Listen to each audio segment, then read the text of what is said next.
जय हिंद दोस्तों, मेरा नाम है आर के sir. Drishyam IAS YouTube channel में आप लोगों का स्वागत है। और संघीय शासन खत्म हो चुका है, लेकिन संघीय शासन के साथ में हम जोड़ करके अब अलग अलग, जैसे मैंने संघीय शासन में वित्त आयोग लिखवाया था और मैंने बहुत सारे जैसे इलेक्शन कमीशन लिखवाया था। बहुत सारी ऐसी चीजें मैंने आपको अलग से लिखवाई थी जो शक्तिशाली संघ होने का प्रूफ देती है, प्रमाण देती है अपने आप में। तो आज हम उन्हीं चीजों को एक एक करके खोल करके देखते हैं। आज हम वित्त आयोग के बारे में पढ़ेंगे, ठीक है। लेकिन उससे पहले हमने संघवाद, जो एक शब्द है संघवाद, उसके बारे में जानना है। वित्त आयोग को एक राजकोषीय संघवाद भी बोलते हैं ना। इसे वित्त आयोग को क्या बोलते हैं? दूसरा शब्द क्या है? राजकोषीय संघवाद।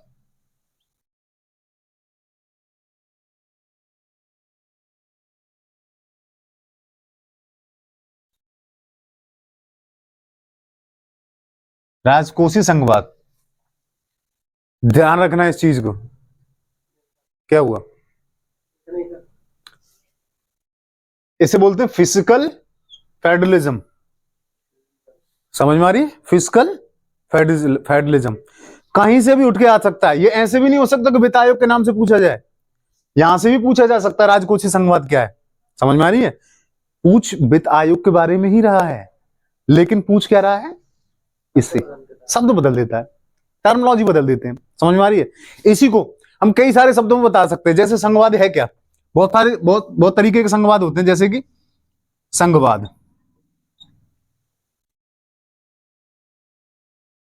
संघवाद है ना। अब संघवाद एक तो होगा राजनीतिक संघवाद, है ना।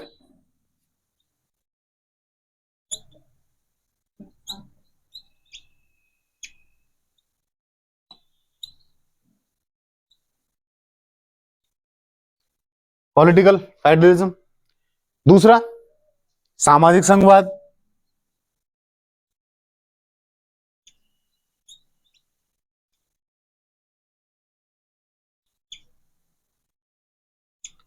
तीसरा सोशल फेडरलिज्म हो गया। तीसरा कौन सा हो सकता है? वित्तीय संघवाद, जिसे हम पढ़ेंगे आज।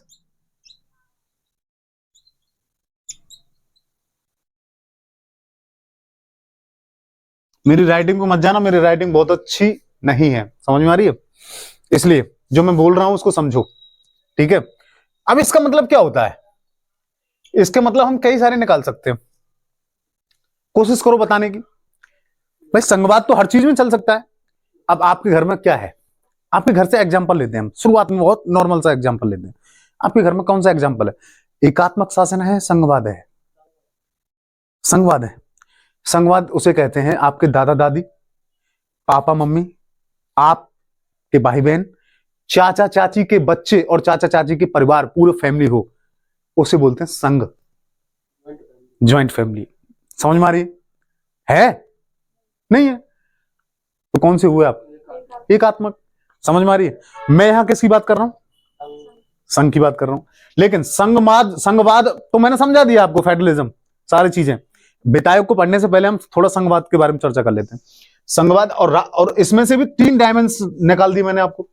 एक सांस्कृतिक संघवाद भी हो सकता है, बहुत सारे संघवाद हो सकते हैं, लेकिन 3 महत्वपूर्ण है, पढ़ने हमें तीनों है, ठीक है। तभी हमें समझ में आएगी इंडियन पॉलिटी, आगे समझ में। अब एक चीज बताओ, अब इसमें से राजनीतिक संघवाद कैसे होगा? पूरे 28 राज्य, कितने राज्य वर्तमान में? 28। पूरे 28 राज्यों में एक ही दल की राजनीति हो, उसे कौन सा संघवाद बोलेंगे? एकात्मक संघवाद। समझ में आ रही है? क्योंकि एक ही दल का शासन है भाई, और सरकार एक ही दल से बनी हुई है, एकात्मक संघवाद। दूसरा, उसमें बहुत सारे संघ मिलकर के, बहुत सारे गठबंधन मिल जाए, बहुत सारी पार्टियां मिल जाएं, कौन सा संघवाद हो जाएगा? वो पॉलिटिकल। पहला तो हो गया। जैसे मान लो बीजेपी, अभी किसका शासन है? बीजेपी। बीजेपी को किस नाम से जाना जाता है? दूसरे को एनडीए। एनडीए वो नहीं है जिसकी आप कोई तैयारी करता है, समझ में आ रही? नेशनल डिफेंस एकेडमी, वो नहीं है एनडीए। अब एनडीए में कितनी पार्टियां हैं? 24। एनडीए में कितनी पार्टियां हैं वर्तमान में? 24 पार्टियां काम कर रही हैं। अकेली बीजेपी नहीं है, नाम तो बीजेपी है इसका, लेकिन है एनडीए। जैसे यूपीए, कांग्रेस नाम, यूपीए को किसके नाम से जाना जाता है? कांग्रेस के नाम से जाना जाता है। समझ में आ रही है आपको? तो यूपीए को कांग्रेस के नाम से, ऐसे बीजेपी को एनडीए के नाम से जाना जाता है। और एनडीए में कितनी सरकारें हैं? 24। कितने दल काम कर रहे हैं? 24। 24 इसका मतलब कैसी सरकार है ये?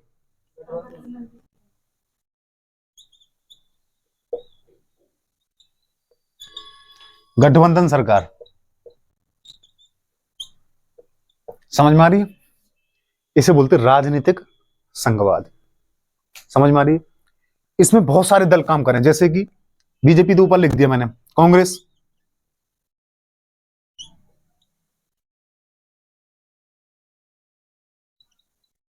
कांग्रेस। दूसरा, दूसरा कौन सा हो सकता है? बसपा, बीएसपी लिख दूं है, एसपी, सपा। ऐसी बहुत सारी पार्टियां हमारे यहां। समझ में आ रही है? अगर ये मिलकर के ये सारी चीजें काम करें, किसी एक पार्टी या एक सरकार का निर्माण करें, ये सब के सब, उसे सारे के सारे दल, उसे क्या बोलते हैं? राजनीतिक संघवाद। समझ में आ रही है? इसे बोलते हैं राजनीतिक संघवाद। अगर इसको ना पढ़ें, पॉलिटिक्स समझ में आ जाएगी आपको। राज्य की नीतियां किस तरीके से बनती हैं पता चल जाएगी आपको। समझ में आ रही है? एक दल बीएसपी किसका है? एससी एसटी का, ये यादवों का। समझ में आ रही? कांग्रेस मुस्लिमों की, ऐसा बोला जाता है। हालांकि मैं आरोप नहीं दे रहा हूं किसी चीज पे। बीजेपी हिंदुओं की। सबको पढ़ना पड़ेगा कि नहीं? तभी तो हमें पता चलेगा भाई। जब दल के बारे में नहीं पढ़ेंगे हम, पॉलिटी पढ़ने का फायदा क्या हुआ? जब इनके बारे में नहीं पढ़ेंगे हम, तो हमें पता कैसे चलेगा कि किस तरीके से वोट मिलते हैं, राजनीति किस तरीके से की जाती है? ये राजनीति तो हो रही है, अलग अलग लोगों को बांट करके ले जा रही है। कोई ठाकुरों की पार्टी हो रही है, कोई पंडितों की पार्टी हो रही है, कोई मुस्लिम की पार्टी, कोई हिंदू की पार्टी, कोई किसी की पार्टी, कोई किसी की, कोई साम्यवादी पार्टी है, कोई तृणमूल कांग्रेस पार्टी है। तृणमूल कौन है दीदी? पश्चिम बंगाल में। समझ में आ रही है? तो ये सारी चीजें आगे समझ। तमिलनाडु में कौन सी है? डीएमके। समझ में आ रही है? केरल में कौन सी है? साम्यवादी। समझ में आ रही है?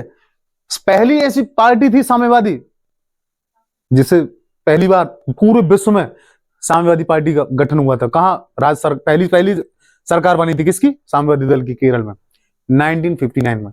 वो भी इंदिरा गांधी ने गिरवा दी थी। समझ में आ रही है? क्या लगा करके? 356। आ रही समझ में? वो अलग विषय है, वो अलग, मैंने बताया होगा शायद आपको, पहले बताया होगा। तो ये तो हो गया राजनीतिक संघवाद। दूसरा, सामाजिक संघवाद में क्या क्या आता है? सामाजिक संघवाद में क्या क्या आता है? जाति, जाति हो गया। दूसरा, धर्म। तीसरा, लिंग। चौथा, भाषा की बहुलता।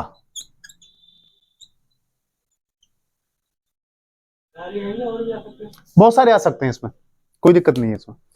इन चीजों का अध्ययन करना पड़ता है। जब ये सारी चीजों को मिलकर के समाज का निर्माण, जब हम देखते हैं समाज किस तरीके से बनता है, इन्हीं चीज से बनता है। जब ये सारी चीजें होंगी तो ये कौन सा होगा? सोशल फेडरलिज्म, सामाजिक संघवाद। समझ में आ रही है इन शब्दों का मतलब? क्या मैं समझा पा रहा हूं आप लोगों को?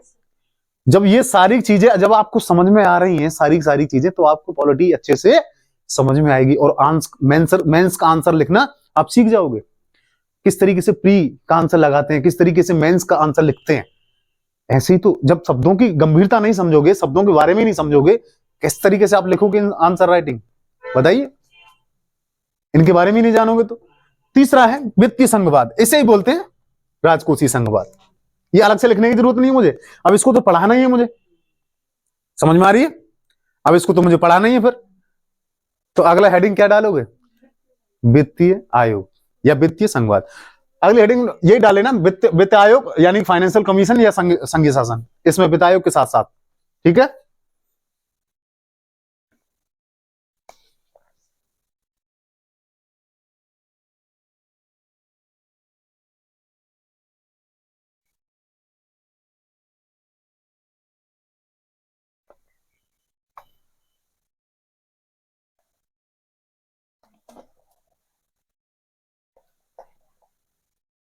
देखिए, अब इसमें भी हम जो है सबसे पहले किसकी बात करेंगे? संरचना के बारे में। इसकी संरचना कैसी है, समझ में आ रही है? दूसरा क्या देखेंगे इसमें? कार्य।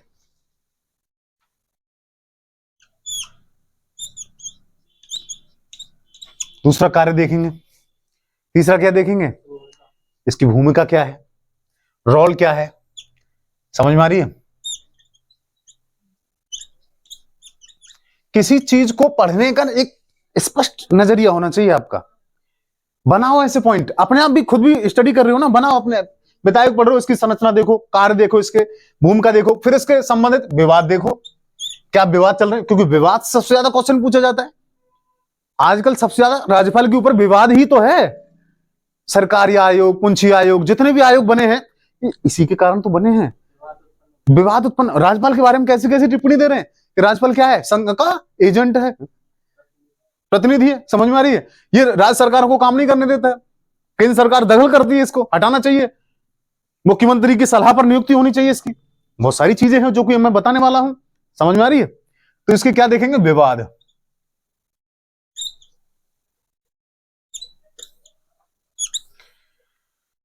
सबसे पहले हेडिंग डालिए संरचना। इसकी संरचना देखते हैं सबसे पहले क्या है, संविधान में क्या संरचना दे रखी है। और मैं आपको बता दूं, ये आर्टिकल वित्त आयोग का आर्टिकल 280 है ना, 280। आर्टिकल विशेष याद करने की जरूरत नहीं है, लेकिन फिर भी कोई बात नहीं, मैं लिखवा देता हूं आपको, है ना। आर्टिकल से नहीं पूछा जाता है, आपको नॉर्मल आंसर पता होना चाहिए उसके बारे में बस। संरचना में पहला पॉइंट लिखिए, संघ राज्य वित्तीय संबंधों में, संघ राज्य वित्तीय संबंधों में वित्त आयोग की केंद्रीय भूमिका है। केंद्रीय भूमिका अंडरलाइन, केंद्रीय भूमिका है। और अनुच्छेद 280 में, और अनुच्छेद 280 में यह उल्लिखित है कि संविधान के लागू होने के 2 वर्ष अंडरलाइन, 2 वर्ष की अवधि के भीतर राष्ट्रपति के द्वारा, 2 वर्ष की अवधि के भीतर राष्ट्रपति के द्वारा वित्त आयोग का गठन किया जाएगा। वित्त आयोग का गठन किया जाएगा। और इसके बाद प्रत्येक 5 वर्षों में, 5 वर्ष अंडरलाइन, 5 वर्ष के लिए तो होता है वित्त आयोग, और इसके बाद प्रत्येक 5 वर्षों में वित्त आयोग का गठन होगा, फुल स्टॉप। अगला पॉइंट, और वित्त आयोग का एक अध्यक्ष होगा, एक अध्यक्ष अंडरलाइन, वित्त आयोग का एक अध्यक्ष होता है, एवं 4 सदस्य होंगे। टोटल कितने हो गए? 5। ये संरचना में आती है इसकी। एक सदस्य इसका और 4, मतलब एक अध्यक्ष इसका और 4 सदस्य होगा। परंतु संविधान में अध्यक्ष एवं सदस्यों के सेवा शर्तों का कोई उल्लेख नहीं है। सेवा शर्तों का मतलब क्या होता है? इनके लिए कोई मतलब जैसे कि इनकी कोई सैलरी वगैरह या फिर पेंशन वगैरह या कोई सारी चीजें, इन सारी चीजें कितने वक्त तक बनाया जा सकता है, ये सारी चीजें कोई उल्लेख संविधान में नहीं है। ये राष्ट्रपति तय करता है इन सारी चीजों को। समझ में आ रही है? और राष्ट्रपति इसका निर्माण करता है। समझ में आ रही है? वित्त आयोग का गठन कौन करता है? राष्ट्रपति करता है। समझ में आ रही है? यहां तक याद रखना, प्री में क्वेश्चन पूछ लिया जाता है कि वित्त आयोग के संबंध में निम्नलिखित कथनों पर विचार करें, उसमें कोटेशन डाल दिया तो कौन सवाल है कि संविधान में वर्णित है कि वित्त आयोग को इतनी सेवा शर्तें दी जाएंगी। गलत होगा, कोई सेवा शर्तों को उल्लेख नहीं किया गया है, ध्यान रखना। संसद देखिए संसद वो अलग से करेगी कि भाई अलग से उनका नाम, वो मतलब हम वित्त आयोग के लिए क्या कर सकते हैं क्या नहीं कर सकते, वो अलग से चीज है। संविधान में इसका कोई उल्लेख नहीं है। हमारे पढ़ने का मतलब ये है, अब संविधान नजरिया यूज कर रहे हैं ना हम यहाँ। सर मतलब अलग से विधि बना सकती है हाँ, कि इतना वेतन मिलता है ना दिए जाए, वो विधि नहीं हो सकती। विधि तो विधि होती है, तो वो तो सबके लिए लागू है। वो सबके लिए लागू होती है, निर्देश दे सकती है। ये सारी चीजें अलग होती हैं। क्या लगाया था मैं लास्ट में? सेवा शर्तों का कोई उल्लेख नहीं है, जिसके लिए संसद ने, जिसके लिए काट देना, इसके लिए संसद ने 1951 में विधि का एक निर्माण किया। 1951 में एक विधि का निर्माण किया जिसके अनुसार वित्त आयोग की संरचना निम्नलिखित है। जिसके अनुसार वित्त आयोग की संरचना निम्नलिखित है। अब इस तरीके से लिख सकते हो आप, ए बी सी डी, इस तरीके से लिख सकते हो, ई। समझ में आ रही है? इसके बारे में 5 विशेषताएं जो कि मैं लिख के नहीं बोल के बताने वाला हूं, ठीक है? आप लिखो इनको। इसकी संरचना क्या है, देखिए कैसी होनी चाहिए। पहला, ए, अध्यक्ष को सामान्य विषयों की जानकारी होनी चाहिए। अंडरलाइन कर देना, सामान्य विषय। सामान्य विषय जनरल अफेयर्स कोई भी हो सकता है, किसी भी विषय में जानकारी होनी चाहिए, सामान्य अफेयर्स के बारे में जानकारी। बी, उच्च न्यायालय के न्यायाधीश की योग्यता रखने वाला होना चाहिए। हाई कोर्ट का उच्च न्यायालय कैसे बनता है वो मैं अलग से पढ़ाऊंगा, न्यायालय, समझ में आ रही है? लेकिन उसकी योग्यता रखने वाला होना चाहिए, उसका तभी तो अध्यक्ष बनेगा। समझ में आ रही है? और यहीं से पता चलता है कि ये आधा प्रशासनिक है और आधा न्यायिक, इसीलिए क्या बोलते हैं वित्त आयोग को, अर्ध न्यायिक। समझ में आ रही है? आधा प्रशासनिक और आधा न्यायिक, इसलिए अर्धन्यायिक बोलते हैं इसे। हाँ, अर्ध न्यायिक का मतलब होता है कि जो व्यक्ति होगा वो सामान्य होगा, लेकिन उसकी जो योग्यता है वो किसी न किसी से मैच खाती है। जो न्यायालय मतलब जो संविधान में लिखा है, उसके जितने भी कर्मचारी हैं वो प्रशासनिक होंगे, लेकिन उसका अध्यक्ष जो होगा वो न्यायपालिका का होगा। समझ में आ रही है? वो न्यायाधीश के बराबर योग्यता रखने वाला होगा। और न्यायाधीश के बराबर योग्यता रखने का मतलब ही ये होता है कि वो किसी न किसी न्यायालय से लिया गया अध्यक्ष है। कोई ना कोई सुप्रीम कोर्ट का हो सकता है, उच्च न्यायालय का हो सकता है, जज हो सकता है, रिटायर्ड जज हो सकता है। समझ में आ रही है? तो ये होता है। कौन सा बोला था मैंने? बी बोला है ना? सी, वह अर्थशास्त्री होगा, यानी कि इकोनॉमिस्ट, इकोनॉमी जानने वाला। अर्थशास्त्री यानी पीएचडी कर रखी हो जिसने अर्थशास्त्र में, इकोनॉमी में, वो इकोनॉमिक्स का बेहतर जानकार हो। और इकोनॉमिक्स का बेहतर जानकार कौन हो सकता है? आईएएस ऑफिसर, आईएएस आईपीएस, यही तो बनते हैं, सचिव वगैरह, यही तो आगे जाके बनते हैं सारी चीजें। समझ में आ रही है? ये प्रशासनिक कार्यकारी है, मैं अध्यक्ष की बात नहीं कर रहा हूं। समझ में आ रही है? सी में अर्थशास्त्री हो गया। डी, भारतीय सरकार के लेखाओं का विशेषज्ञ होना चाहिए। भारतीय सरकार के लेखाओं को विशेषज्ञ क्या होना चाहिए? इसका मतलब क्या है? भारतीय सरकार के जितने भी अकाउंट्स हैं उनकी जानकारी होनी चाहिए उसे, कितना कहां पैसा जा रहा है, कितना कहां नहीं जा रहा है। समझ में आ रही है? अब ये तो सचिव ही जानते हैं। समझ में आ रही है? अब इन कामों को कौन करता है? सीएजी। सीएजी के अंडर काम करने वाले लोग, और भी बहुत सारे सचिव होते हैं जो वित्त को संभालने वाले होते हैं, सेंटर में भी होते हैं और राज्य में भी होते हैं, इनमें से लिए जाते हैं। समझ में आ रही है? और अंतिम, ई, संघ सरकार के प्रशासन और वित्तीय मामलों का जानकार होना चाहिए। संघ सरकार के प्रशासन और वित्तीय मामलों का जानकार होना चाहिए। यहां तक समझ में आई आपको? तो ये है इसकी संरचना। समझ में आ रही है? संरचना यहां तक हो गई आपकी। संरचना में क्या क्या आता है? ये प्री लेवल का हो गया, ये मतलब मेंस में नहीं पूछा जाता है। संरचना मेंस में नहीं पूछी जाती है कि उसकी संरचना बताइए ना, मतलब ही नहीं है, कोई मतलब नहीं है।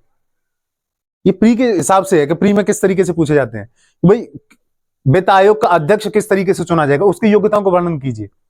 ए बी सी डी आपको ऑप्शन दे दिए और आप बता दिए, उसमें से एक गलत होगा या दो गलत होंगे या तीनों गलत होंगे, एक सही होगा। इस तरीके से हो सकता है, समझ में आ रही है।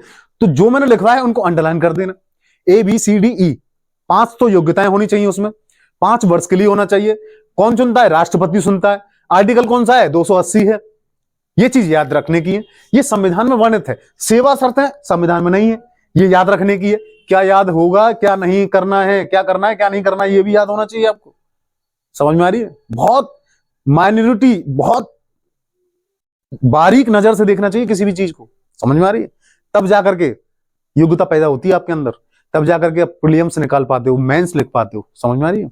ऐसा नहीं होता कि दनादन दनादन लिखते जा रहे हो।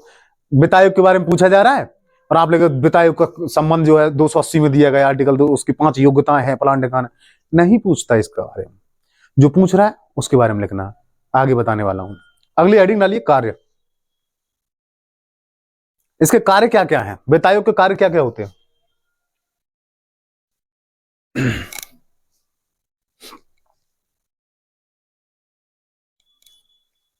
वित्त आयोग के कार्य, पहला पॉइंट, केंद्रीय करों का विभाजन। अच्छा, केंद्रीय कर कौन कौन से होते हैं?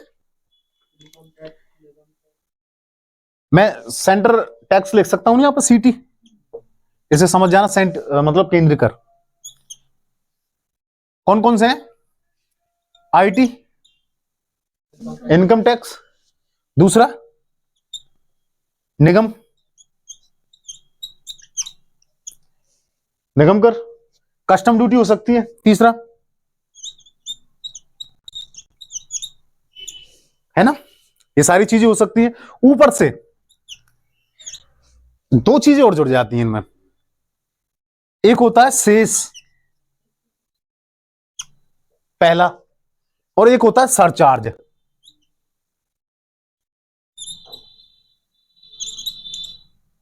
समझ में आ रही है? इन 2 चीजों पर विशेष ध्यान देना। पहला, सेंटर, पहला कार्य कौन सा है? केंद्रीय करों का विभाजन करना। किसके साथ? किसके साथ? संघ और अलग तरीके से लिख देंगे, चलो यहां पे लिख देते हैं, संघ और दूसरा है राज्य, राज्यों के बीच में। ठीक है? सेंटर वाले कर रहे हैं ये। मैं राज्यों के टैक्स की बात नहीं कर रहा हूं, ध्यान से देखना। राज्यों के टैक्स तो राज्यों के पास ही होंगे, ध्यान से समझना। राज्यों के, अब पता चलेगा शक्तिशाली जो संघ मैंने करवाया था उसके फायदे कितने हैं राज्यों को, यहां पता चलेगा आपको। समझ में आ रही है? पहला, किस किस के बीच में ये तीनों टैक्स कटेंगे? संघ। मैं जीएसटी की बात नहीं कर रहा हूं यहां पे, जीएसटी अलग से पढ़ाऊंगा मैं आपको, ठीक है? जीएसटी वाला टॉपिक अलग से आएगा। वो अलग बात है कि बहुत सारे बदलाव आ गए हैं, पर लेकिन मुझे सारी चीजें पढ़ानी पड़ेंगी आपको, है ना? इनकम टैक्स, निगम कर और कस्टम, ऊपर से इन पे लगाया जाता है सेस और सरचार्ज। अच्छा, इन दोनों का मतलब कौन सा है बताइए? आप दोनों बता सकते हैं? सेस मतलब बचे हुए। अच्छा, और आपको जानकारी नहीं है? देखिए, ये अलग से टैक्सेस लगाए जाते हैं, यानी कि इनकम टैक्स हो, निगम कर हो, कस्टम ड्यूटी हो, या और भी टैक्स आते हो। समझ में आ रही? सेंटर में बहुत सारे टैक्स आते हैं, मैंने आपको 3 एग्जांपल दिए यहां पे। अगर कितने भी टैक्स हो यहां पे, इनके ऊपर से अलग से टैक्स लगाया जाए उसे सेस या सरचार्ज कहा जाता है। समझ में आ रही है आपको? तो सर ये तो कोई राज्य लगाएगा ना जो अपनी उसमें दे रहा होगा। राज्य नहीं लगाता, इनको ध्यान रखना। सेस को और सरचार्ज को राज्य नहीं लगाता। कौन लगाता? सिर्फ सेंटर, ओनली ऑन केंद्र लगाएगा, संघ शासन लगाएगा, राज्य नहीं लगाएगा। इस चीज को ध्यान रखना, राज्य के लिए विशेष मना किया गया है इनको। और ये जो कर हैं, मोस्ट इंपोर्टेंट लाइन, ये मैंने इसलिए लिखे हैं क्योंकि इन करों का बंटवारा नहीं होता। ध्यान रखना, इन करों को राज्यों में बंटवारा बांटा नहीं जाएगा, चाहे वित्त आयोग कहे, चाहे राष्ट्रपति कहे, कोई भी कहे। समझ में आ रही है? संविधान में लिखा हुआ है ये। तो सर ये केंद्र सरकार की, हाँ, ये केंद्र सरकार के स्ट्रीम में जाते हैं। इनमें से केंद्र और राज्यों के बीच में बटेगा। पहला कार्य क्या है वित्त आयोग का? भाई, जो टैक्सेस आ रहे हैं, सेंटर के जो टैक्सेस आ रहे हैं, उनको बीच में से काटना, यानी कि भाई कितने परसेंट उनको देना, राज्यों को देना है, कितने परसेंट नहीं देना है। समझ में आ रही है सारी चीजें? दूसरा, इनके ऊपर से सेस और सरचार्ज लगाया जाता है, उनको राज्यों को नहीं दिया जाता, वो सेंटर के ही होते हैं। ये विशेष चीज ध्यान रखनी है आपको, समझ में आ रही है? ये दिया नहीं जाता है, बांटने वाली चीजें नहीं है ये। आ रही समझ में? केंद्र अपनी बात रखेगा इस टैक्स में। हाँ बिल्कुल, केंद्र अपने पास रख सकता है। अब जैसे मान लो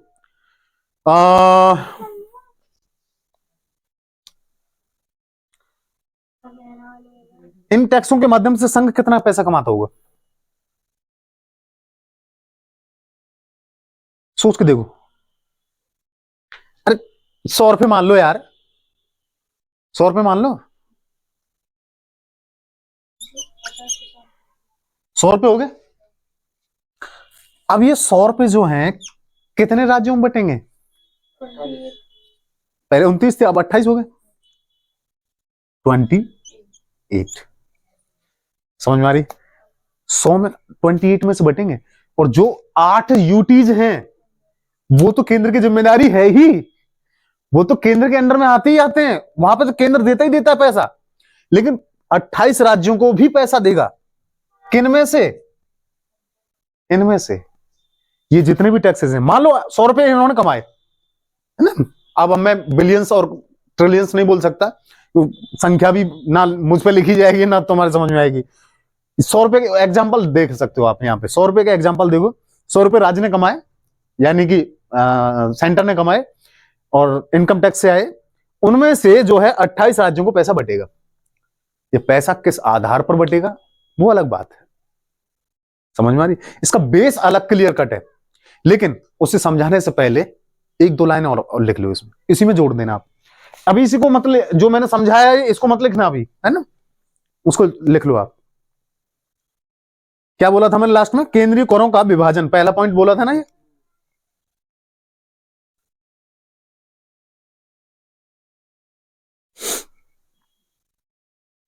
संघ और एवं राज्यों के बीच किया जाएगा, पूरा लाइन ये हो गई इसकी।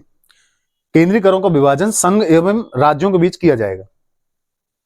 और 80वें संविधान संशोधन के बाद से, 80वां संशोधन अंडरलाइन, और 80वां संविधान संशोधन के बाद से सभी केंद्रीय कर अंडरलाइन, जितने भी टैक्सेस हैं केंद्र के, सभी केंद्रीय कर 80वें संविधान संशोधन के बाद से, है ना?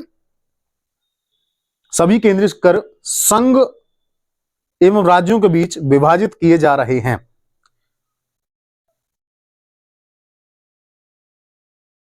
संघ और राज्यों के बीच विभाजित किए जा रहे हैं। एक लाइन और जोड़ देना इसमें, या एनओटी नोट करके लिख लो उसको। परंतु शेष और सरचार्ज इसमें नहीं जोड़ा जाएगा, गा अंडरलाइन, जो कि मैं अभी बता चुका हूं, ठीक है? मैंने बता भी दिया है और आपको लिखवा भी रहा हूं ताकि आप भूले नहीं। हर चीज को लिखवाते जा रहा हूं मैं आपको, छोटी छोटी चीजों को। ये सब समझा दे, नहीं बांटा जाएगा या जोड़ा जाएगा? हाँ, नहीं बांटा जाएगा ना जोड़ा जाएगा। इसे हटा दूं मैं? पहला काम तो हमने देख लिया इसका, है ना? लेकिन हाँ, इसको डिस्ट्रीब्यूशन कैसे करते हैं, बांटता कैसे है? बांटेगा कैसे भाई? इसको बांटने का कोई ना कोई तो नियम बनाया होगा। इसका आधार क्या है, बेस क्या है इसका? इसका आधार क्या है?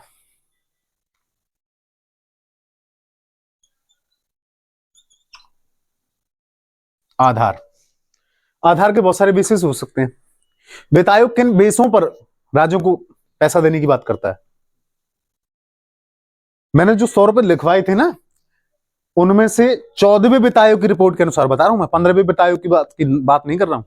उसने 42, कितना, 100 रुपए हैं, उसमें से 42 रुपए ये राज्यों को बांटने हैं। किसने कहा है? 14वें वित्त आयोग ने। समझ में आ रही है? 14वें वित्त आयोग ने। रोक दे।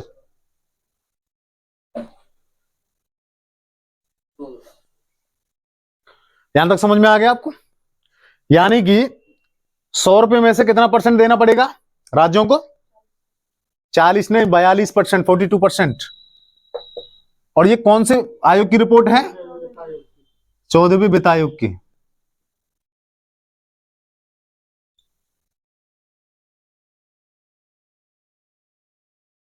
चौदहवीं वित्त आयोग की रिपोर्ट है, ध्यान रखना है इस चीज को, ठीक है। 14वीं वित्त आयोग ने कहा है ये।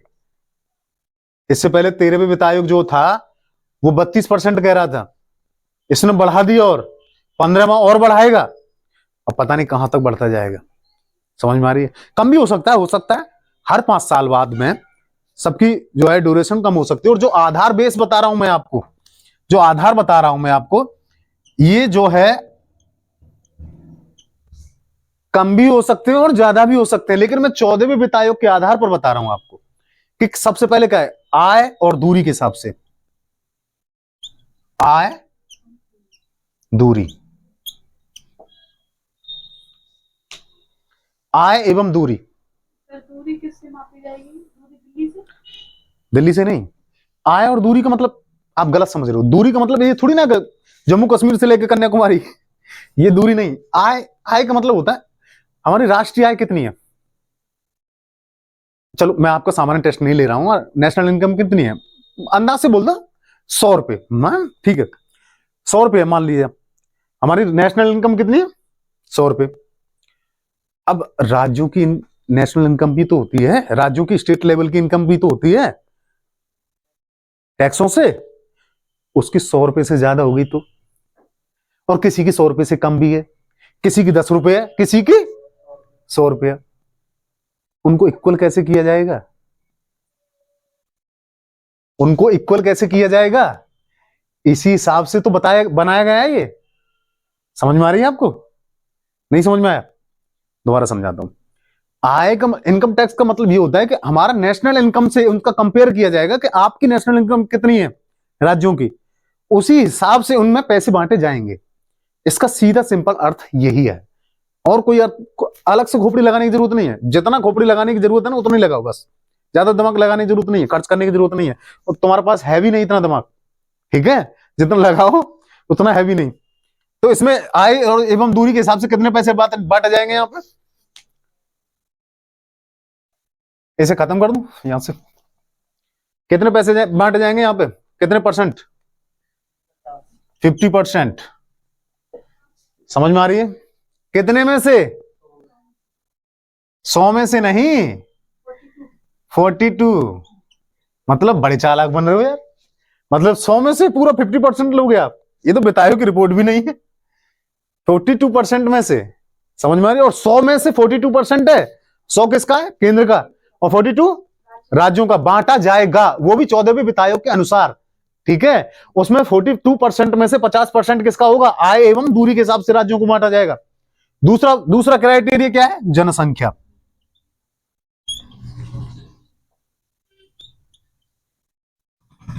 जनसंख्या कौन सी?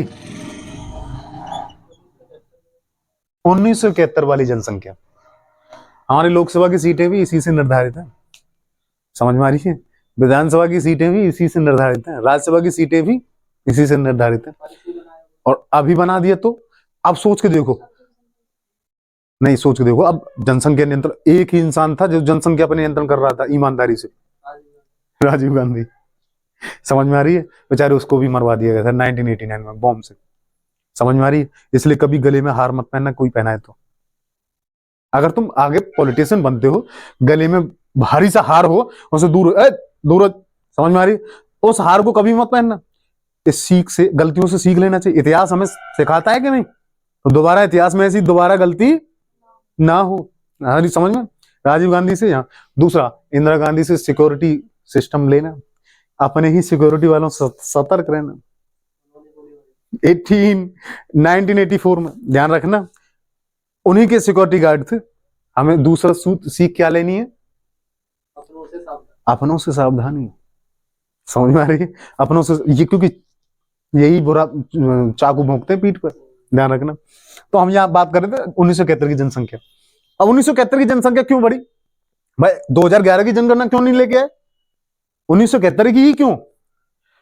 दिक्कत ये थी कि तमिलनाडु जैसे कि दक्षिण भारत के लोग तो बेहतरीन थे, अच्छे थे, संपत्तिशाली थे, सारी चीजें थी। उत्तर भारत के गरीबी लोग थे, बीमारी लोग थे, एनीमिया की बीमारी थी इनको। उत्तर भारत के लोगों को खून की कमी थी, एनीमिया की बीमारी थी, जनसंख्या ज्यादा थी। अब मान लो तमिलनाडु की 7 करोड़ जनसंख्या बता रहा हूं मैं आपको, तमिलनाडु की 7 करोड़, बिहार की 14, दुगनी, और 14 दूनी 28, उससे 2 कम कर दो, 24 उत्तर प्रदेश। भाई बहन समझ में आ रही?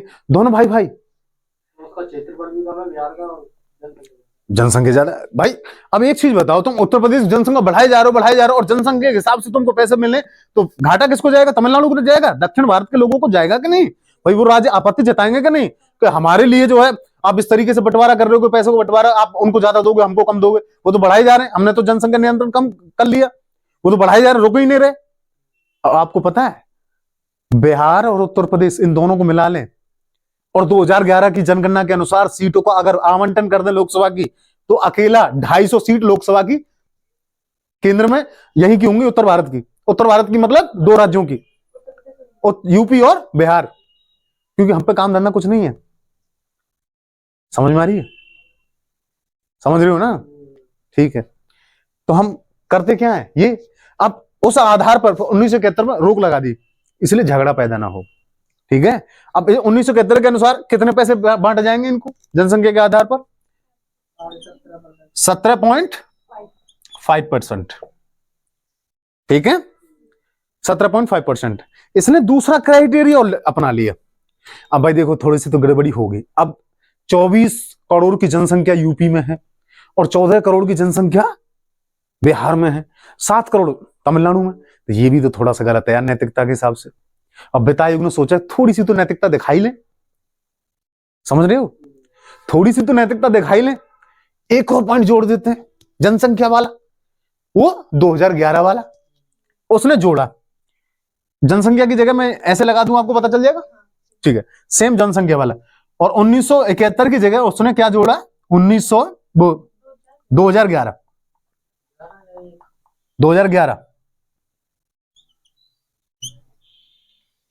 समझ में आ रही? एक नहीं है, 2011 होगा, 2011 है, मुझे पता है 2011। और 2011 के अनुसार उसने कितने परसेंट दिया बताइए? 10%। ओनली 10%, 10%। समझ में आ रही? अच्छा किसमें से बट रहा है ये? 42% में से, नॉट 100% में से, ध्यान रखना। 42 को 100% मान लिया जाए तो उसमें से बांट रहे हैं। तीसरा क्राइटेरिया कौन सा हो सकता है? क्षेत्रफल और भूभाग के आधार पर। क्या देख सकते हैं इसको?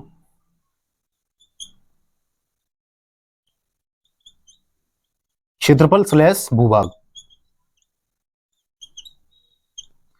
अब जैसे क्षेत्रफल क्या है, मतलब क्या है, किसी का क्षेत्रफल बहुत बड़ा, राजस्थान, यूपी, महाराष्ट्र, बहुत बड़े बड़े क्षेत्रफल है। दूसरा भूभाग, पहाड़ी पहाड़ है, नॉर्थ ईस्ट में, उत्तर में उत्तराखंड, हिमाचल, इधर देखो तुम 7 सिस्टर्स में पहाड़ी पहाड़ है।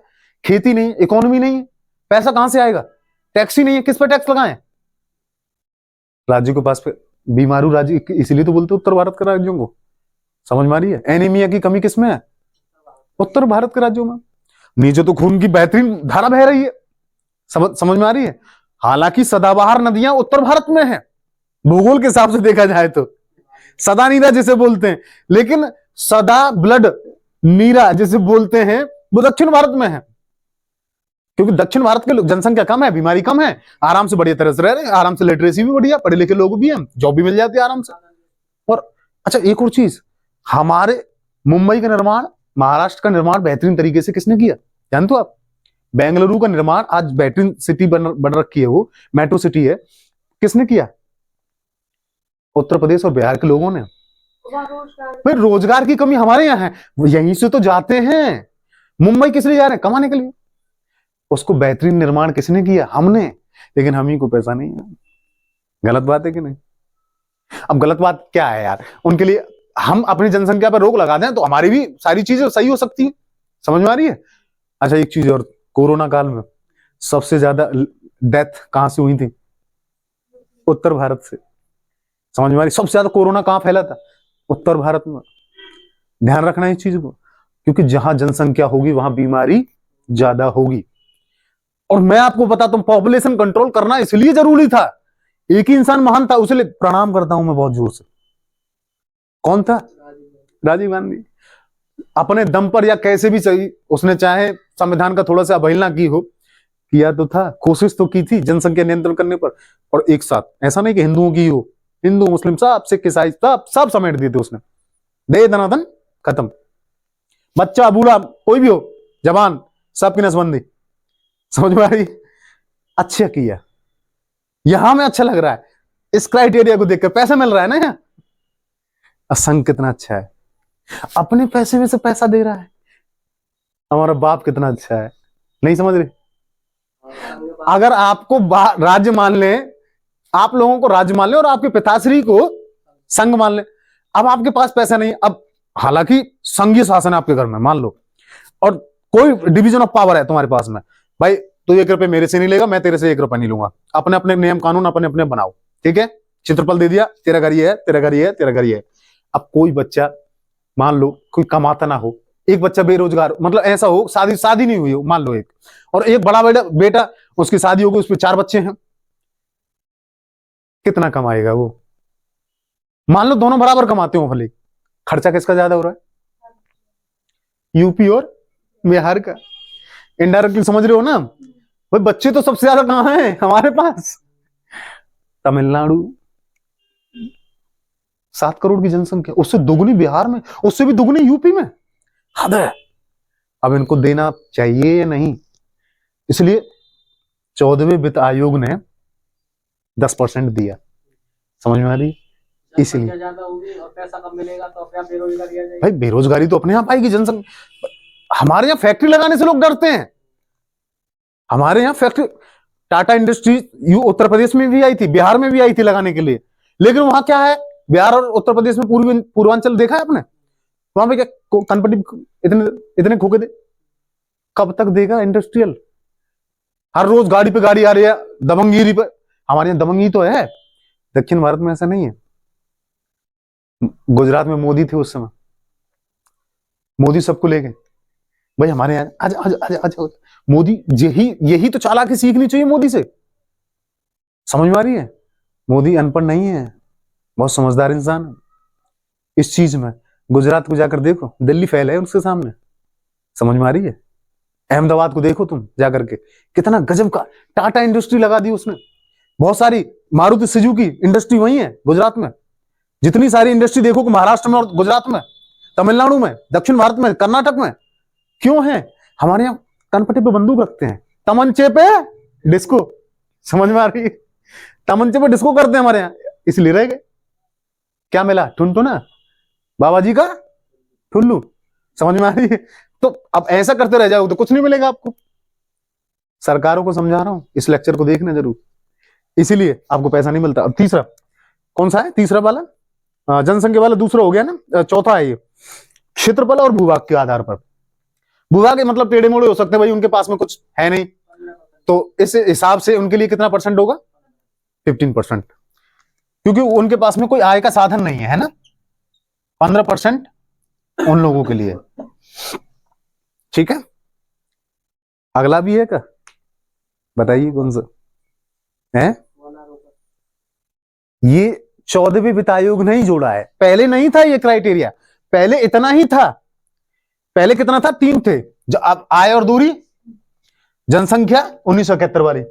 लेकिन 14वें वित्त आयोग ने 2 चीजें जोड़ दी। कौन कौन सी?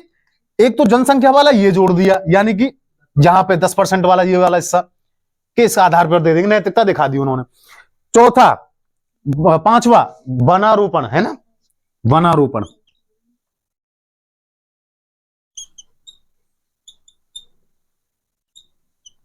वनारोपण यानी कि जिस राज्य में सबसे ज्यादा वन पाए जाएंगे, यानी कि इन्वायरमेंटलिज्म का बहाना दिया जा रहा है कि नहीं भाई, सुशासन, जिस राज्य में सुशासन अच्छा होगा, सुशासन का मतलब समझते हो? गुड गवर्नेंस, कानून, लॉ एंड ऑर्डर बेहतरीन हो, मजबूत हो। अब उत्तर प्रदेश बिहार में लॉ एंड ऑर्डर की हालत खराब है। समझ में आ रही है? क्योंकि यहां बेरोजगार है, आदमी करेगा तो क्या रहे, क्या जनसंख्या बहुत भयंकर है। और दिक्कत यह है कि पॉलिटिक्स वाले जो लोग हैं वो नियंत्रण करना नहीं चाहते, क्योंकि उनकी वोट बैंक चली जाएगी, वोट बैंक बन रही है। लेकिन दक्षिण भारत के लोग पढ़े लिखे हैं, वो जानते हैं सारी चीजों को, समझ में आ रही है। इसलिए वनारोपण वन के आधार पर कितना परसेंट है? 7.5। मतलब जिस राज्य में ज्यादा वन पाए जाएंगे उस आधार पर। बिल्कुल बिल्कुल बिल्कुल 7.5। जिस आधार पर जो वनारोपण ज्यादा करेगा, इसीलिए हमारे उत्तर प्रदेश में क्या हो रहा है, 5 लाख रिकॉर्ड बना दिया, 5 लाख पेड़ लगाए गए एक ही दिन में। सुना है ना ये खबर, कई बार लगाए गए ना, हर साल लगाए जा रहे हैं ताकि विश्व को दिखाएं, देश को दिखाएं कि भाई हम देखो प्रगति कर रहे हैं। समझ में आ रही? अब जितने भी ये आधार हैं, फैक्ट्रीज वगैरह हैं, जितने भी बड़े बड़े इंडस्ट्रीज है, एमएनसीज कंपनीज हैं, बड़े बड़े विदेशों से भी आ रही हैं, इनको हमेशा, ये किसका दायित्व है? प्रधानमंत्री का नहीं है, मुख्यमंत्री का दायित्व बनता है कि अपने राज्य में लगवाए ताकि बेरोजगारी कम हो सके, ताकि राज्य का विकास हो सके। हमारे यहाँ कौन सी फैक्ट्री? चप्पल जूतों की, साड़ी फैक्ट्री, कटोरी फैक्ट्री, टोटी फैक्ट्री, पाइप फैक्ट्री। समझ में आ रही है? इनमें क्या पैसा है बताइए? तो ये मुख्यमंत्रियों की जिम्मेदारी होती है कि अपने अपने यहां बुलाए इन्वेस्टर्स को, उनको संतुष्टि दे कि हम आपकी रक्षा करेंगे, लॉ एंड ऑर्डर का पूरा पालन होगा और सुशासन यानी कि गुड गवर्नेंस यहां पे हम अच्छे से लागू करेंगे। तब जाकर के मोदी जी ने ऐसे नहीं अपनाया था, वहां उनको सांत्वना दी थी कि हमारा दायित्व बनता है आपकी सुरक्षा करना, आप हमारे यहाँ आइए, इंडस्ट्री लगाइए, हमारे लोगों को रोजगार दीजिए। तभी तो भाई गुजरात चमका है, ऐसे थोड़ी ना है। यहां तक समझ में आ गया? ये होता है आधार, ये होता है बेस। इस आधार पर वित्त आयोग कार्य करता है। पहला पॉइंट यहां तक हुआ है आपका। अगला पॉइंट,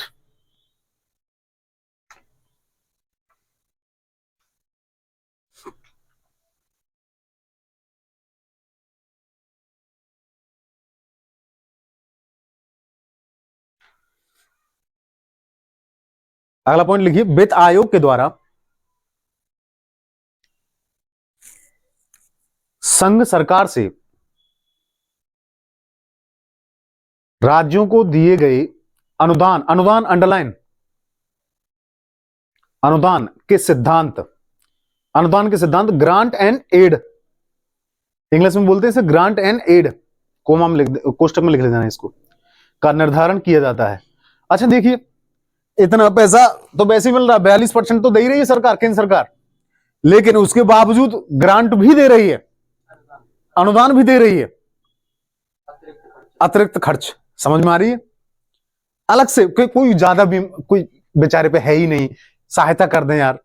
समझ में आ रही है? अब जैसे एक फॉर एग्जांपल, एक वही वाला एग्जांपल ले लें, 4 बेटे हैं, एक बेटा की शादी नहीं हुई है, 3 बेटों की शादी हो गई है, तो वो माँ बाप के पास जमा कर रहे हैं सारे के सारे।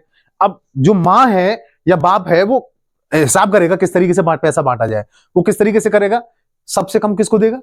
छोटे वाले को, क्योंकि उसकी शादी नहीं, उसके खर्च कितने हैं भाई, जिस पे खर्चा ज्यादा है उसी को तो पैसा दिया जाएगा। इसलिए अनुदान, ग्रांट दी जा रही है, एड दी जा रही है। समझ में आ रही है? इस लाइन का मतलब ये दूसरा कार्य है वित्त आयोग का। ठीक है, तीसरा कार्य कौन सा है? पहला पॉइंट इसका, संघ के सुदृढ़ वित्तीय हित में, संघ के सुदृढ़ वित्तीय हित में राष्ट्रपति के द्वारा, राष्ट्रपति इज मोर इंपोर्टेंट, अंडरलाइन कर देना, राष्ट्रपति के द्वारा वित्त आयोग से परामर्श लिया जाता है, परामर्श लिया जाता है। अच्छा, इसको इंग्लिश में क्या कहते हैं? Terms of reference. ये बहुत बड़ा शब्द है, ये पिछली बार उसमें यूपीएससी में पूछा गया है, यही से मेंस का क्वेश्चन बना है। टर्म्स ऑफ रेफरेंस क्या है बताइए? समझ में आ रही है? टर्म्स ऑफ रेफरेंस ऐसे या इंग्लिश में आया है, बताइए इसका मतलब क्या है? लिखिए, क्या लिखोगे इस पे? मिक्स आता है ना, कहीं कहीं इंग्लिश वाले शब्द देवनागरी लिपि में आ जाते हैं। ऐसा नहीं कि इंग्लिश में रोमन लिपि में आया है, देवनागरी लिपि में वो लिख देते हैं ऐसे कैसे बहुत सारे शब्द। जैसे कि मैं आपको इंपोर्टेंट शब्द होते हैं इंग्लिश वाले, उनको मैं करवा देता हूं, हालांकि हिंदी मीडियम पढ़ा रहा हूं, लेकिन जो इंग्लिश में महत्वपूर्ण है उसको भी पढ़ा देते हैं हम। ठीक है, जो ज्यादा महत्वपूर्ण है। टर्म्स ऑफ रेफरेंस क्या होता है? टर्म्स ऑफ रेफरेंस यही तो होता है कि भाई राष्ट्रपति सलाह मांगता है, किससे? वित्त आयोग से, कि भाई, और ये टर्म्स ऑफ रेफरेंस हर 5 साल में बदल जाते हैं, ये नहीं बदलते, ध्यान रखना, और कोई चीज नहीं बदलेगी, लेकिन टर्म्स ऑफ रेफरेंस बदल जाएगा। ये हर 5 साल में बदलता, क्योंकि राष्ट्रपति हर 5 साल में नई सूचनाएं मांगता है उससे। जो बीमारू राज्य हैं, जो गरीब राज्य, इनके लिए मुझे क्या करना चाहिए, पहला क्वेश्चन पूछता है उससे। कितना पैसा देना चाहिए, किसको देना चाहिए, किसको नहीं देना चाहिए। समझ में आ रही है? रेफरी का काम कर रहा है कि नहीं वित्त आयोग। एक और चीज, मोस्ट इंपोर्टेंट लाइन नोट करके लिख लेना। ऐसी, मैं एक क्वेश्चन बोल रहा हूं, प्रशासनिक व्यवस्था, ध्यान से सुनना, सर्वोच्च न्यायालय इनमें से किस में हस्तक्षेप नहीं कर सकता? संघ और राज्य की प्रशासनिक व्यवस्था में, न्यायिक व्यवस्था में, वित्तीय व्यवस्था में, और इनमें से कोई नहीं। लास्ट बताइए। वित्तीय व्यवस्था, अंडरलाइन। वित्तीय व्यवस्था में सिर्फ हस्तक्षेप ओनली ऑन वित्त आयोग कर सकता है और कोई नहीं। सुप्रीम कोर्ट डिसीजन दे नहीं सकता। राज्य और केंद्र में अगर झगड़ा हो जाता है पैसे के ऊपर, तो इसका डिसीजन वहां नहीं जाएगा, उच्च न्यायालय में नहीं, हर ना उच्च न्यायालय में जाएगा, ना ही सुप्रीम कोर्ट जाएगा, सर्वोच्च न्यायालय जाएगा। ओनली ऑन वित्त आयोग हल करेगा। कौन? वित्त आयोग। और वित्त आयोग भी अनुशंसा कर सकता है, निर्णय हुक्म नहीं दे सकता। माने या ना माने वो राष्ट्रपति की मर्जी। और राष्ट्रपति कौन? प्रधानमंत्री। समझ में आ रही है? अब इनडायरेक्टली शक्तियां किसकी ज्यादा है? यहां पे भी ज्यादा सिद्ध हो रही है कि नहीं? लेकिन सिद्ध होने के बावजूद कितनी ज्यादा हेल्प कर रहा है राज्यों के लिए, पैसा दे रहा है ना। अब संघ शक्तिशाली नहीं होता, पैसा दे पाता? नहीं दे पाता ना भाई। जब संघ के पास कुछ नहीं है और राज्यों के पास भी कुछ नहीं होगा, मान लो किसी राज्य के पास धातुएं बहुत ज्यादा बेहतरीन निकल रही, वो राज्य पैसा वाला हो गया और एक राज्य गरीब हो गया, और संघ के पास कुछ है ही नहीं, संघ और राज्य बराबर है। समझ में आ रही है? तो संघ कहां से पैसा देगा उसे, और राज्य दे नहीं सकता। बाप दे सकता, भाई भाई नहीं देगा। ध्यान रखना इस चीज को। बाप दे सकता है आपको, माँ बाप दे सकते हैं आपको, लेकिन भाई भाई कभी नहीं देंगे। एक बार झगड़ा हो गया तो ऐसा नहीं हो सकता। इस चीज को हमेशा याद रखना। इसलिए बाप को ज्यादा मजबूत बनाया। समझ में आ रही है ना? ये लिख सकते हो ना, ये लिख सकते हो ना, ये मुझे लिखवाना पड़ेगा पूरा। ये इसके निष्कर्ष निकलते हैं ऐसे, किसी भी चीज के सोचने का नजरिया होता है। समझ में आ रही? टर्म्स ऑफ रेफरेंस समझ में आ रहे हैं? ये क्या चीज होती है? लिखो, इसी के बारे में लिखो, 2-3 पॉइंट लिख लो इसमें। हेडिंग डालिए, टर्म्स ऑफ रेफरेंस क्या होता है।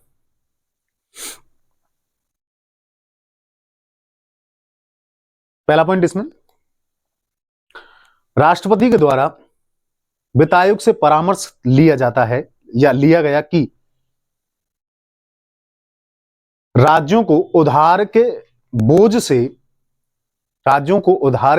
से कैसे राहत दिलाई जाए, कैसे राहत दिलाई जाए। पहला पॉइंट हो गया। यह भी पूछ सकता है, राष्ट्रपति पूछ सकता है कि नहीं वित्त आयोग से। दूसरा, ease in doing business, underline कर देना इस शब्द को। ईज इन डूइंग बिजनेस को बेहतर बनाने के लिए सुझाव देना, दूसरा पॉइंट हो गया। ईज इन डूइंग बिजनेस को बेहतर बनाने के लिए सुझाव देना। तीसरा पॉइंट है, राज्यों को केंद्रीय करों के हिस्से के आवंटन के लिए, राज्यों को केंद्रीय करों के हिस्से के आवंटन के लिए वर्ष 2011 को जनगणना वर्ष के रूप में स्वीकार करना। ये बहुत महत्वपूर्ण लाइन है, ध्यान रखना। तीसरा पॉइंट, और वर्ष 2011 जनगणना वर्ष अंडरलाइन कर देना इसको। समझ में आ रही है? हाँ। और चौथा, मोस्ट इंपोर्टेंट, चौथा क्या है? चौथा क्या, ये तो मैंने आपको तीसरे पॉइंट के लिखवाए हैं आपको। अब चौथा पॉइंट कौन सा है? वित्त आयोग। भाई पैसा किस किस में बटेगा, सारी चीजें बता दी उसने, है ना, केंद्र और राज्यों में। चौथा पॉइंट कहता है कि पंचायती राज, जो कि मैं अलग से पढ़ाऊंगा अभी इसको, पंचायती राज को, पंचायती राज एवं नगर पालिकाओं को समग्र बनाने के लिए या समृद्ध बनाने के लिए, पंचायती राज एवं नगर पालिकाओं को समृद्ध बनाने के लिए उन्हें राज्य की संचित निधि से, राज्य की संचित निधि अंडरलाइन, उन्हें राज्य की संचित निधि से सहायता दिलाना, सहायता दिलाना। और कोष्टक में लिख देना इसको, 73वीं संविधान संशोधन या 73वीं संविधान संशोधन और 74वीं संविधान संशोधन के द्वारा। हाँ, राज्य की संचित निधि, ये भी वित्त आयोग का काम है, ध्यान रखना, ये भी वित्त आयोग का काम है, चौथा काम जोड़ दिया गया है। और ये कब कब से जोड़ा है? 73वें संविधान संशोधन और 74वें संविधान संशोधन, कोष्टक में कर लेना आप इसलिए, ठीक है। हाँ, अच्छा, निधि, संचित निधि 3 प्रकार की गुल्लक पाई जाती है हमारे यहाँ। संचित निधि आकस्मिक, देखिए मैं आपको समझाता हूं यहाँ पे, देखिए 3 प्रकार की गुल्लक है। मैंने राज्य की संचित निधि के बारे में बताया था, तो मैंने सोचा जो है अपने सेंटर की जो संचित निधि है उनके बारे में भी बता दूं मैं आपको, ठीक है। तो निधि का मतलब होता है गुल्लक, यानी निधि मतलब पैसा। आप भी तो रखते होंगे कहीं ना कहीं, आप कहाँ रखते हो अपने पैसे को? बैंक में रखते हो, पॉकेट में भी रखते होंगे, कोई कॉपी किताब में भी रख सकते हो, बटुए में रख सकते हैं कि नहीं, अलग अलग जगह रख सकते हैं। हमारी जो पैसा जो है, यानी कि हमारी सरकार जो है पैसा 3 बैंकों में रखती है, 3 गुल्लकों में रखती है। पहली गुल्लक है संचित निधि, यानी कि consolidated of fund of India, समझ में आ रही है? ये है। अब इसमें क्या क्या चीज आती है, इसमें कौन कौन से चीज आएंगे? टैक्सेस वगैरह, सारे जितने भी टैक्स आएंगे ना वो सब इसी में जमा होंगे, समझ में आ रही है? दूसरा कौन सा आएगा? विदेशी उधार,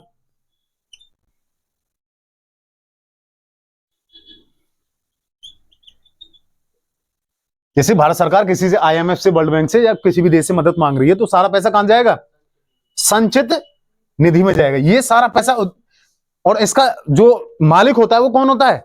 इसी में से 1 रुपए भी नहीं निकाल सकते। इसके लिए आपको विनियोग विधेयक पारित करना पड़ेगा, वो संसद में बताएंगे हम सारी चीजें, है ना, कि कौन कौन से विधेयक पारित करने पड़ते हैं, सारी चीजें इनसे पैसे निकालने के लिए। तो इसका मालिक कौन है? किसके हाथ में? संसद के हाथ में। इसमें से एक चवन्नी खर्च नहीं कर सकते आप, ध्यान रखना, सबसे ज्यादा रिकॉर्ड रहता है इसका, ठीक है। दूसरा है लोक लेखा निधि, पब्लिक अकाउंट। लोक लेखा निधि में कौन से होते हैं? अब इसमें कौन कौन सा पैसा होता है? जैसे कि मान लो यहां पे लिख देता हूं मैं ना, LIC के, किसने करवा रखा है ये LIC? लाइफ बीमा किसने करवा रखा है? किसी ने नहीं। तो ये जो जीवन बीमा निगम है, इसके सारे जितने भी पैसे हैं वो किस में जाएंगे? पब्लिक निधि में। दूसरा, जितने भी बैंक अकाउंट्स खुल रहे हैं भारतीय लोगों के, समझ में आ रही है, और चाहे भारत से बाहर रहने वाले लोगों के भी जितने भी बैंक अकाउंट्स हैं, यानी कि मैं क्या लिख सकता हूं? BA लिख सकता हूं, यहां समझ जाओगे बैंक अकाउंट्स, समझ में आ रही है? जितने भी बैंक अकाउंट्स हैं, LIC और बैंक अकाउंट्स, ये सारे पैसे कहां जाएंगे? पब्लिक निधि में, लोक लेखा निधि में, यानी कि पब्लिक अकाउंट में, समझ में आ रही है? और तीसरी है कंटेंजेंसी, यानी कि आकस्मिक निधि, कंटेंजेंसी फंड ऑफ इंडिया। अच्छा, इस वाले बीच लोक लेखा निधि पर किसका हक होता है? राष्ट्रपति। समझ में आ रही है? राष्ट्रपति का। इस पे संसद का होता है, इसका किस पे होता है पूछ लिया जाए तो? राष्ट्रपति। इस चीज को हमेशा याद रखना है ना, राष्ट्रपति का हक तो इस पे भी होता है।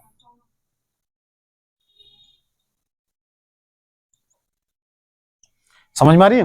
राष्ट्रपति का इन दोनों पे होता है। कौन कौन से होते हैं? पब्लिक अकाउंट और कंटेंजेंसी फंड, यानी कि आकस्मिक निधि। आकस्मिक निधि का मतलब क्या होता है?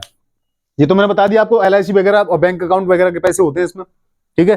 तीसरा, राष्ट्रपति इस वाले में जो है ये मालिक होता है राष्ट्रपति इसका, और राष्ट्रपति बिना पूछे, किसी से बिना सलाह लिए अपने आप पैसे निकाल सकता है और कुछ भी कर सकता है, समझ में आ रही है? जैसे, और इसके अभी वर्तमान में फंड कितना जमा है इसमें मैं आपको बता देता हूं, 500 करोड़ का। कितना है?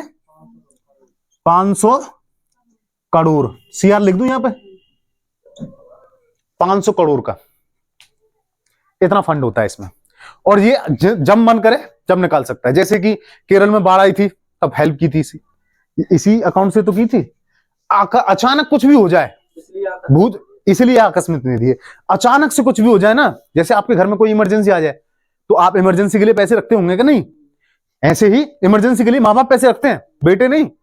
बेटे तो भले कचौड़ी में खा जाके उड़ा देते हैं, समझ में आ रही है? बेटा बेटी कुछ नहीं होता है उसमें, लेकिन माँ बाप की जिम्मेदारी होती है, कोई अचानक बेटे को बीमारी हो जाए, बच्चों को कुछ हो जाए, या कोई घर का बड़ा मेहमान आ जाए, या कहीं शादी में जाना पड़ जाए, तो अचानक से पैसा इकट्ठा होना चाहिए कि नहीं हमारे पास में, वो सारी चीजें यहाँ है। लोक लेखा इसे कैसे समझ सकते हैं? हमने अपनी लाइफ के लिए कहीं फंड जमा कर रखा हो, ठीक है, उसे कहते हैं लोक लेखा। बीमा करा रखा है या कुछ भी करा रखा है, मैं परिवार से जोड़ के बता रहा हूं।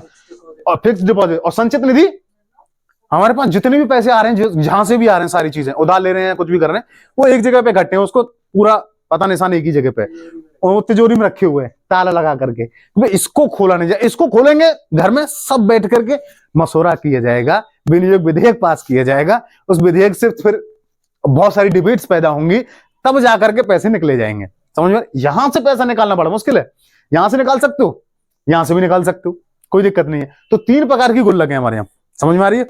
अंतिम और लास्ट हेडिंग रह गई हमारा, है राज्य क्यों निकालेंगे? राष्ट्रपति निकालेगा भाई, केंद्र की है ये, राज्य की थोड़ी ना बता रहा मैं। ये संचित निधियां, मैं राज्य की संचित निधि का नाम लिया था, लेकिन उसी से तो मुझे याद आया कि हाँ हमारे पास भी तो 3 प्रकार की गुल्लक है सेंटर में, तो उसको मैंने बता दिया आपको, ये अलग से बताने की जरूरत नहीं है अब आपको, समझ में आ रही है? हाँ दोनों की एक ही। अब लास्ट अंतिम हेडिंग लिख लिए, वित्त आयोग की भूमिका। लास्ट है अंतिम हेडिंग, वित्त आयोग की भूमिका। अब भूमिका में देखना आप, इसमें हम सबसे ज्यादा मेंस का क्वेश्चन यहां से बनता है भूमिका में। भूमिका क्या है इसकी, मोस्ट इंपोर्टेंट लाइन है यहां से।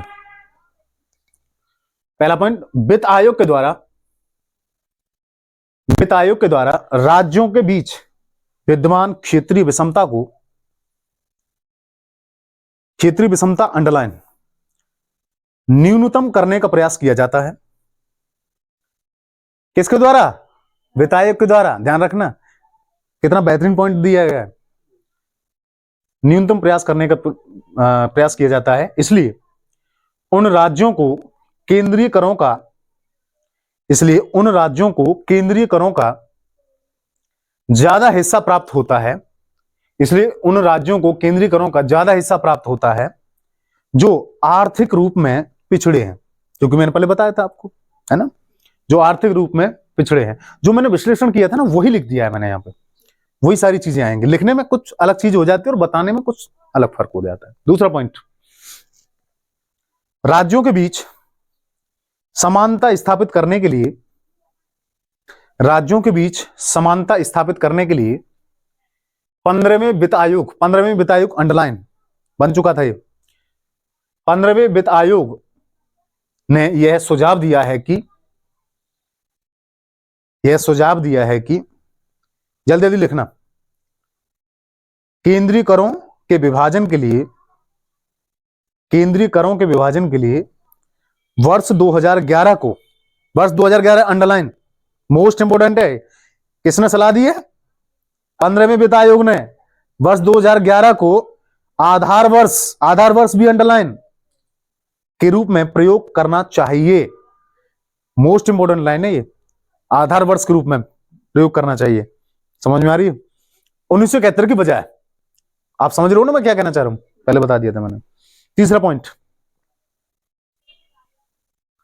संघ एवं राज्यों के बीच अथवा विभिन्न राज्यों के बीच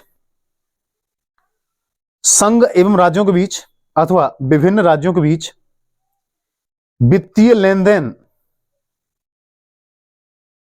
लेनदेन अथवा करों के विभाजन संबंधी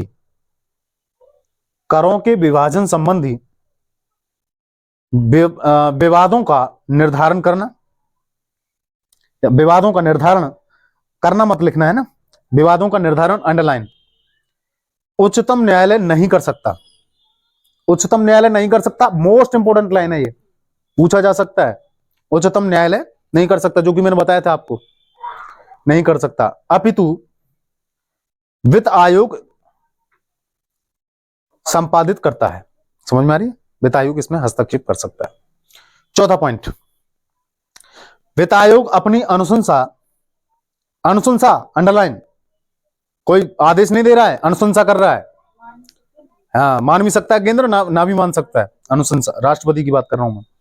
वित्त आयोग अपनी अनुशंसा राष्ट्रपति को करता है या सौंपता है। तथा राष्ट्रपति इसे संसद के समक्ष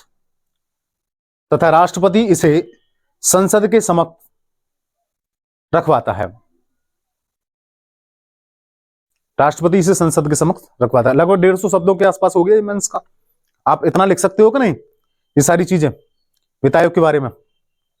अब निष्कर्ष, अंतिमतः किसी भी चीज का हर वीडियो में आपको लेक्चर में आपको हर चीज का निष्कर्ष देता ही हूं मैं, तो इस बार भी निष्कर्ष होगा। निष्कर्ष लिखिए, वित्त आयोग एक अर्ध न्यायिक संस्था है, और जो कि मैंने आपको बता दिया, अर्धन्यायिक अंडरलाइन, अर्धन्यायिक का मतलब क्या है मैंने आपको बता दिया है ना, आधा प्रशासनिक और आधा न्यायपालिका, उसे बोलते अर्धन्यायिक। वित्त आयोग एक अर्धन्यायिक संस्था है जिसके द्वारा राज्यों के बीच आर्थिक समानता सुनिश्चित करने का प्रयास किया जाता है। जिसके द्वारा राज्यों के बीच आर्थिक समानता सुनिश्चित करने का प्रयास किया जाता है, परंतु संघ और राज्यों के बीच परस्पर सहयोग अंडरलाइन, परस्पर सहयोग के बिना आर्थिक विकास संभव नहीं है। देखिए, हमेशा निष्कर्ष हमेशा ऐसा दीजिए जो वर्तमान को देख करके भविष्यलक्षी हो। हमेशा ध्यान रखना है इस चीज को। निष्कर्ष ऐसा नहीं होना चाहिए कि बेकार हो, वर्तमान दिख रहा है आपको और भविष्यलक्षी होना चाहिए, भविष्य में भी काम आए, ऐसी चीजें, ऐसे सलाह दो आप। समझ में आ रही है? इस तरीके से तो आज का लेक्चर हमारा यहीं समाप्त होता है और वित्त आयोग आपका जो है पूरा खत्म हो गया यहाँ पे। अगला लेक्चर हम जो है जिस विषय पे अभी बनाएंगे, हम बता देंगे हम अगले वीडियो में। तो एक एक लेक्चर हम एक एक पॉइंट के हिसाब से बनाएंगे कि आज इस लेक्चर में हम ये पढ़ाने वाले हैं, आज इस लेक्चर में हम ये पढ़ाने वाले हैं। ठीक है? जय हिंद दोस्तों।